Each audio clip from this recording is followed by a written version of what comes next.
Bonjour, chers frères et sœurs en Christ. Nous célébrons le 18e dimanche et c'est Évangile de Jésus-Christ selon Saint Luc.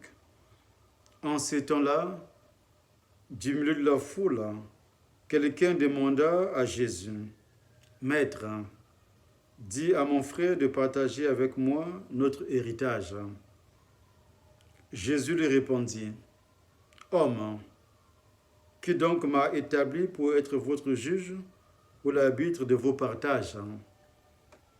Puis s'adressant à tous, gardez-vous bien de toute avidité, car la vie de quelqu'un, même dans l'abondance, ne dépend pas de ce qu'il possède.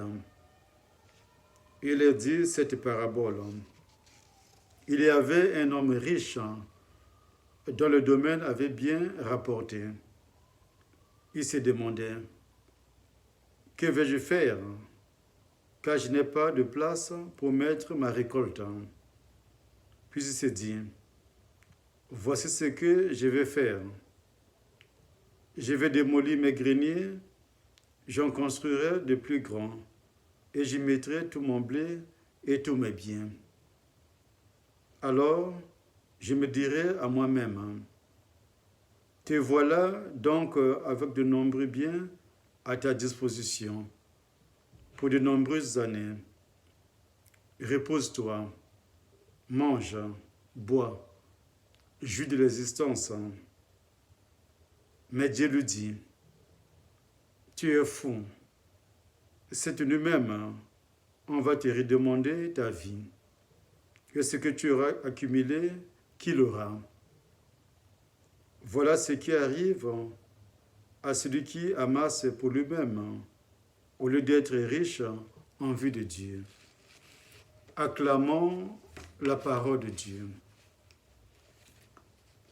La liturgie de la parole de ce dimanche s'ouvre par le thème de la vanité des richesses de la première lecture. En effet, un linceul n'a pas de poche. Ce proverbe y dit atteste que l'argent ne s'emporte pas dans la tombe. L'ecclésiaste Coëlette nous fait savoir que la vie est bonne, pourvu que l'on observe en tout la modération. Ne rien absolutiser dans les prétendues valeurs de la vie. Tout est vanité, donc transitoire. C'est pour attirer notre attention sur l'importance que nous donnons à nos biens au détriment de notre prochain. Cette lecture éclaire notre évangile sur la question de l'héritage. Dans la deuxième lecture, Saint Paul apôtre, écrivant aux Colossiens, leur recommande de renoncer radicalement à tout ce qui en eux appartient à la terre, dans ce qu'elle a de plus dégradant. Débauche, passion, désir mauvais ou la soif de posséder, qui est une idolâtrie. Cette recommandation s'adresse aussi à chacun de nous.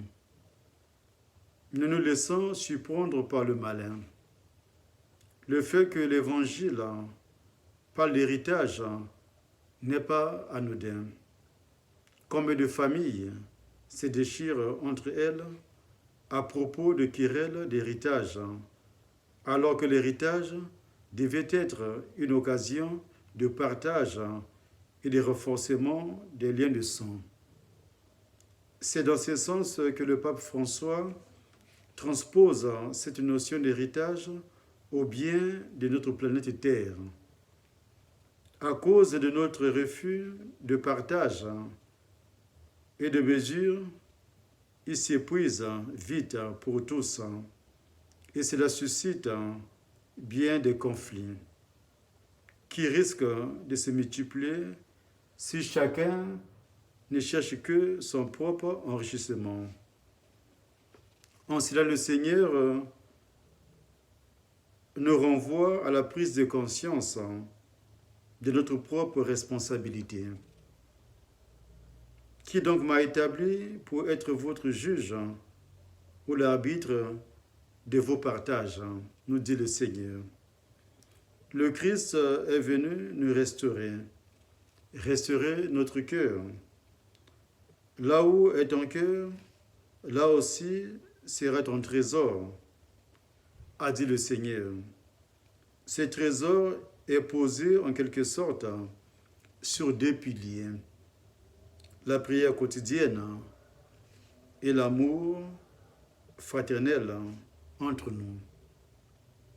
La prière nous fait découvrir comment Dieu aime et comment il est partageant. Jésus en apporte le plus grand témoignage de l'amour de Dieu. Il n'y a pas de plus grand amour que de donner sa vie pour ceux qu'on aime. Puissions-nous être des acteurs de la grande espérance de Saint Paul en contribuant à bâtir un monde sans division aucune. Il n'y aura plus grec et juif, ni étrangers, ni esclaves, ni hommes libres, mais des hommes et des femmes capables de communier entre eux, être unis dans la différence par la force du Christ libérateur. Demandez au Seigneur de veiller sur nous et qu'il nous donne la force de partager. Au nom du Père et du Fils et du Saint-Esprit.